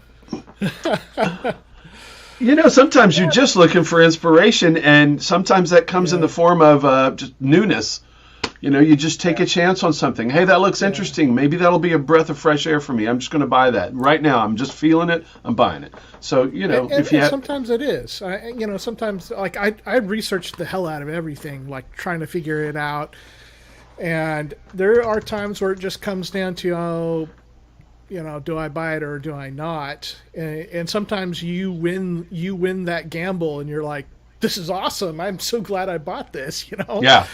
Piano Tech was like that for me this week. Like, oh, I did my work. I listened a lot of reviews and all that kind of stuff. And I thought, I don't have it in front of me, but I think this is going to be a good buy. And it was. And sometimes, then you're like, on other stuff, you're like, what the hell is this crap? So, for me, some of the criteria, I mean, certainly, the money is in there. And so I hate selling gear just because I hate doing the work of it, and I hate worst part is dealing with people. Some idiot, plugs it into the wrong power supply, blows it out, blames you for sending something that doesn't work. That drives me nuts. So more and more, like I'm just less patient to kind of deal with those kind of people. So what I'm trying to do now is ask myself, is this worth going through the hassle of selling it if I don't like it? And if I get past that, then it's like so some of the things that you guys have said, like, is this going to add something to my setup? Why is it that I want to purchase this? Mm-hmm. And to kind of examine those reasons, because my impulse is exactly the same. Like, ooh, I like that. I want to get that. Okay, well, hold on. Let's put the brakes on and figure out why I want that. Because there are so many things that it's just the latest and greatest thing, and I'm going to have FOMO if I don't get it. And one of the interesting things about that is to look at things that you haven't purchased, like 6 months later or a year later, and see if you really want it that bad. I mean, when the Polybrute came out, I was like, oh man, that's crazy. It's got all this modulation and everybody's raving about it. And the only thing I hate, it was 6 voices. I was like, that's ridiculous. But I didn't buy one. And ultimately, like, I was just like, I'm not sure I quite like the tone of it. Feature set wise is pretty amazing. And then, now whatever, a year or two later, I'm like, oh yeah, I'm glad I dodged the bullet on that one for myself. I'm not saying that it's not an incredible scent for somebody else, but for me, I don't think I would have been happy with it. And when I think about a purchase like that, I'm like, well, that's ridiculous. I have a really full-featured analog synthesizer that outdoes it in modulation, has 10 more voices and all this stuff. And like, that would have been a really kind of a stupid purchase for me. It would have been just the FOMO of it. Like, I want to see what everybody else is experiencing. And so that was a good, something like that was a good lesson like to kind of see later on if you really wanted it or you really needed it, or if it was just because everybody else is talking about it. And that's I think one of the problems about having an online community, which the online community is great, but we can kind of get dragged along in some of those fads. And some of those things are great. Like, I mean, some things that people rave about are absolutely worth it. I think that OBX8 is absolutely incredible, and everything that everybody says about it is right. It's an amazingly beautiful sounding synthesizer. And if I had bought it, I wouldn't have regretted it. But when it comes down to, again, like when you're figuring out things, so to me, does it fill a hole that I need to fill? Is this going to be a useful item for me, or am I buying it because I want it? And, if it had been less money, I think I could have been okay with just buying it because I wanted it, because it was one of those things I just always wanted. I didn't need the Rocky Strat. I've got 2 other Stratocasters, and I just wanted it because of all the things that come along with that, all my memories and, everything how it influenced me and, the Beatles and all that. So it was justified for me. It ended up being a really great sounding Stratocaster, but I'm sure it would have been just as great. Like I said, having the OBX8 here for so long was amazing, but when it came down to it, I was thinking like, okay, it's a lot of money, and I found some places I could get it cheaper, so I could have saved quite a bit of money on it. But when it came down to, it's like when you're looking at still, $4,000. Let's say 4,200 or whatever, if you get a really great deal on it, like Tim did. It's like, if that money were allotted for other things, what would I be looking at? And that's a hard thing to ask in the moment, because this synthesizer is so epic and everything is all great about it. And I've played it and I put my hands on it and I programmed it.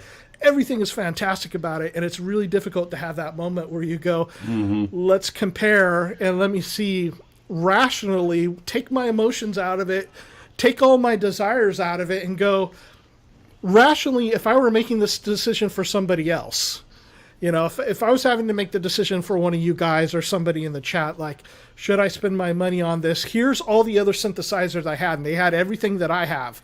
I've been like, dude, don't buy it. Like, you've got enough stuff. Right. And so, but it doesn't feel good, right? It just doesn't sit well with you because you're missing out on that. And it's an iconic synth. Yeah, that's why. I mean, if that's what's like, really pulling you, yeah. The one that came out that everyone was all jived about, I'm like, I don't care for that one. It was the Arturia Polybrute. Yeah, that's what I was just talking about. Yeah, that's what he's just talking about. Yeah. Yeah, so. Yeah, same thing. So, and this happens, in the case of the Oberheim, I think it's absolutely worth it. It's an absolutely incredible synthesizer.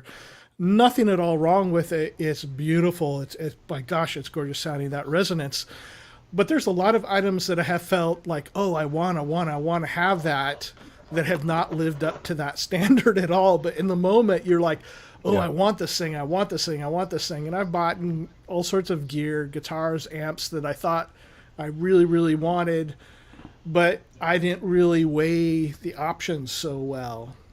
And so I think, like for me, one of the best strategies has been not just to have this kind of running group of stuff in my head, which is how I normally would have done things, but to actually have a list that I've written out. And to look at it and reorder things when I need to reorder them, because it kind of sets your priorities a little more. And now you have something that it's still coming from yourself, but in a way, if you're willing to use that, you can help keep yourself accountable. And so I look at my list. I have this little note thing app that comes out on the side of my computer, and I check it and I look at it and I'm like, I want this thing, but I could have all these other things instead. Should I do this? And I probably shouldn't buy all that other stuff anyway, but is this something that I need to do? Does it fill a hole that I just have to have it? Like, if I had the OB6 and I didn't have the Moog 1, then I would have been like, oh yeah, maybe I would still get it. Or if I didn't have the OB6 and I had the Moog 1, and I'd be like, oh, that's very tempting because that would really give me the Oberheim sound. But that's the kind of thing. What is it I'm going to get for my money invested into it? And for me, on this particular one, that I just don't feel like I could have done that. Now, something else that has kind of guided some of my software purchases, I used to hate like having to deal with demos, because there's sound cutting in and out or static, and then you gotta delete the stuff off your computer. Where did they hide all the files? Oh, I gotta find the manuals over here. I gotta delete that stuff off. It's such a hassle, and I'd either buy it or not buy it. But I've really taken to demoing software if I can, to find out whether I like it. It's really saved me some money, because there's been quite a few things I'm like was just so FOMO over it. So FOMO is fear of missing out, if anybody doesn't know that. And I played it and played the demos like, yeah, I can deal without this. Or I got that curiosity factor, because sometimes purchase stuff just because I'm curious. Like I just kind of want to know what this is about. And so if you can demo it, you're like, oh, I kind of get it. I kind of know what this is about now. Okay, I need to buy this, or I don't need to buy it. And the other thing with software is, like, with these companies these days, like, if they're not updating their software. And so, we've had a pretty big change for Mac users now that we've gone from Intel to Apple Silicon. And that's not something that happens every year. I think the last time a big change like that happened was, I think, around 2006 or so, where they changed from the G processors, G5, to Intel. And so that was a major shift all the way back then. And now how many years later are we? And we've changed to the Apple Silicon architecture. And to see how software companies respond to that. So there's companies like Yuhi and Valhalla and Audio Thing and quite a few others that are honestly really small developers, but they're like that. They're like the day that's released or the week that's released. They're like, hey, we've checked it. Here you go. It's all updated to you on M1 architecture. Great. Meanwhile, my freaking T-Rax is still not updated for M1 architecture. Or, like all these big companies, Rolling Cloud's having issues. All the native instruments are having issues getting stuff updated. And to me, that's something like, man, if I really want one of those plugins and they haven't gotten it updated yet, then I'm seriously going to put the brakes on and thinking about buying this stuff, because like I'm not sure if they're gonna be able to keep up on the things that they need to keep up on. So that's helped save me some money. Mm-hmm. Yeah, and money's a driving factor. We can't all just like go by our criteria. Money is definitely at the top tier, isn't it? Like, number one, can I afford it? Number two, and from there on. But number one, can I afford it? Absolutely. Yeah. Well, and yeah, go ahead. Oh, just real quickly. So this is kind of an interesting one. So Simon says, have you compared the Big Sky plugin to the pedal yet? I've not directly compared them side by side because I do have the pedal, but the plugin sounds great. It's expensive at $199, but so I haven't purchased the plugin, but I'm gonna probably sell my pedal, and after I sell it, then I'll be thinking about purchasing the software, because the Big Sky was just for my guitar rig stuff. I've got what's the Night Sky? Star Lab, or what the hell's it called? Night Sky? No, Star Lab. Modular? Oh, the modular. Yeah, the modular one. So I've got that for for my modular setup, but basically I've got it. I'd just rather use Valhalla stuff most of the time anyway. So if I'm working here and recording, it's always going to be in Logic, so I've got access to all that stuff. I don't need to have hardware to do that. But yeah, as far as like my impressions of it, it sounded identical. The Strymon converters seem to be a lot better than the Eventide ones. I haven't tried the latest H90, but the Factor pedals were awful in their conversion. I was so excited when that one came out. I don't know how many years ago it was now, like 2010. But they sound so awful in my guitar rig. Like when you turn them on and then you go off and your dry signal would totally change. You're like, So the Strymon has been a lot better on that part. In that way, that they're probably their pedal and their software is going to sound very close. So close, I didn't notice a difference without comparing them side by side. Sorry, what were you going to say, Tim? Oh no, that's okay. I was just joining the fray. So it sounds like the if it doesn't to me is depends on your again criteria is right. It depends for me. If a brand new 251 microphone like if it sounds just exactly like an old one that Sinatra sang on or not, it's not going to sound like that anyway. And it depends on which pedal and how old it is. And I stopped worrying about things trying to exactly replicate something else. If it does the thing and it's exciting and it's in the ballpark, I'm good. I'm good to go. I'm not the person that's going to sit there and actually dial things up and really strictly A B them. Yeah, I'm not going to do that because I don't see the point in that. I mean, unless you're just, I don't know why you would even do that. What difference does it make? Unless they're saying, unless that's the selling point is that this is the exact replication, and there is absolutely no difference. Then, I don't care if I have a Neumann U87 imitation, or whatever, or if I have an old U87, I don't care. As long as it does the thing or in the ballpark. So. Yeah, I would pretty much agree with that. I think it's good to shoot for accuracy when accuracy is good. Sometimes these companies shoot for accuracy when it's a feature that is like a flaw, and you're like, I don't really get why you'd want to put that noise in there or whatever. Yeah, I mean, unless that was just really part of the charm of whatever it is we're talking about. Yeah. What do you guys think? We've gone over. Real quickly, maybe to just as the wrap up for the show. And please, people in the chat are welcome to respond to the question as well. Being that we've kind of covered these purchases issues and what's good and what's bad, how do you do it? Just real quickly from Tim and Marshall and from everyone in the chat, like, what do you think has been your best and worst purchases of this year so far? Well, I mean, yeah, for me, it's going to be the Oberheim. The X8, it's hands down been the single most exciting, thrilling even, purchase for me. Like, that's just been so cool, and it's not disappointed whatsoever.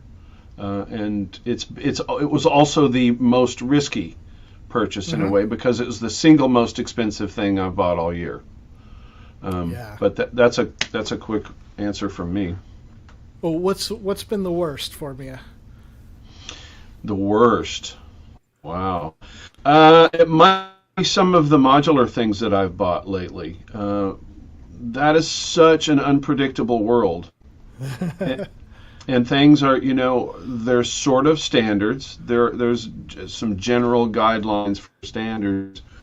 But not everything's going to work together well or play together well. And so for me, it's probably, I don't know if it's the case that I bought, the Eurorack case that I bought, but sometimes as I'm adding different modules and trying different things, sometimes several of the modules will just go dark, like for no apparent reason.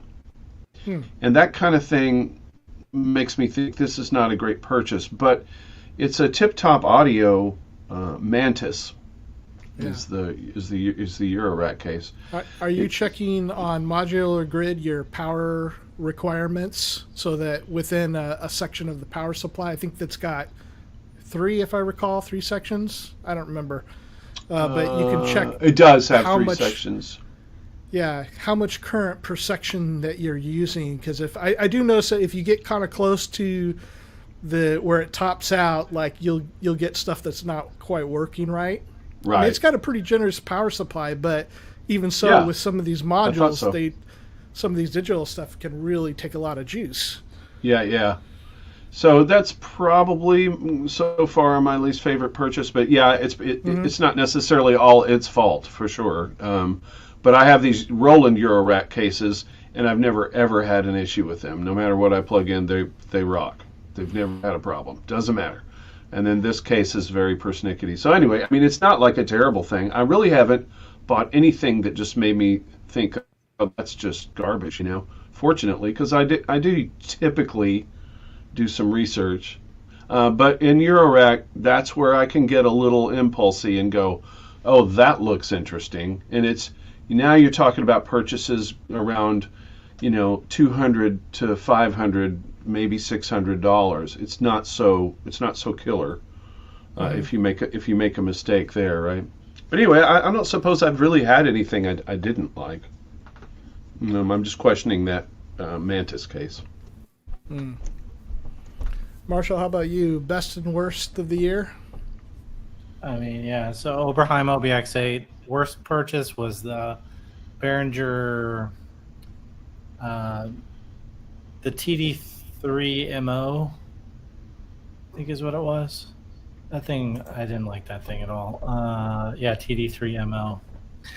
That was the one where they tried to do the devilfish, and I hated it. Oh, right. Yeah, was it? Did you find it like super dirty sounding or something? It just didn't sound like how I thought it was going to sound. If that makes sense. But I mean, I've never had a devilfish either, so maybe I just don't like the devilfish sound. But I didn't like it at all. So, but it wasn't super expensive either, so it's not a big deal. Yeah. So popping up some of the ones from the chat here. I think for me, let me go worst. It would probably be somewhere in the plugin. Something that I bought because I was bored. I would have to say probably whatever the last Cherry Audio synth I bought. Yeah. I don't know. I just am not going to buy anymore. I don't like the sound of them. So again, it was just kind of one of those things like, oh, it's cheap and this looks fun and interesting. I think it was their original one. And I know a lot of other people that love it and it works for them, but there's something about their sound engine that I don't care for. So it's kind of had to tell myself, I know it's cheap and you can get it. I know the codes to get things cheaper. So it's like, it's still not worth it. I'm not going to use it, so don't buy it. And best purchase, like I said, I've been really, really happy about that Piano Tech stuff. I've been playing a crazy amount of piano this week, but definitely my Fender George Harrison Strat. For both just the sentimental value of it, which is, I just knew I had to get it, but then it ended up being, again, one of the best sounding Strats I've ever played. And I've played, I mean, I don't know how many hundreds of Strats I've played, including all the really valuable 50s and 60s Strats, 1954, 1957, 58, 56, all those, I've played all of them. And this is still one of the best sounding Strats I've ever played, and that blew me away. So, is that an American Strat? No, it's actually made in their Ensenada factory, and they just killed it. Just the Ensenada stuff, I guess, is same parts as the American ones, or their upper line Ensenada ones anyway, are same parts as the American ones, but they're assembled and painted in Mexico. So it was a little bit. Over the years, it was a little bit hard for me to buy, because when I first started playing, a Mexican Strat was kind of a crappy thing in the early 90s, and that's why I just waited. I kept playing my beater guitar until I could afford an American one. But these days, I think it comes down to the particular guitar that you get, if it's good or not, because there's some great American ones and there's some stinkers, but the Mexican ones have been pretty reliable of all the different ones I've played. So I'm happy that this was this was kind of, would be like the Ensenada custom shop, but it's been a fantastic guitar. So I'm happy about that. All right, you guys, I guess we should call it a night. Yeah, I think we've pretty much killed the topic, and everybody in the chat rooms chimed in and enjoyed it, and carried on their own stuff as well. So like it seems like it's been a fun show. I've enjoyed this. Yeah, for sure. It's cool. Yeah. Well, it's a fun topic. Glad we could talk about it, and it was a timely one, and hopefully, I again, like so many of the topics that we try to cover, I don't think are the ones that people really want to gravitate towards because they're a little more practical, a little more about becoming better musicians, and not as fun. But I think this is the stuff that actually makes us better. So I was really appreciate that everybody was chiming in on the chat, and then just to get the perspective of you guys as well. So with that, we shall say good night. Good night. Good night.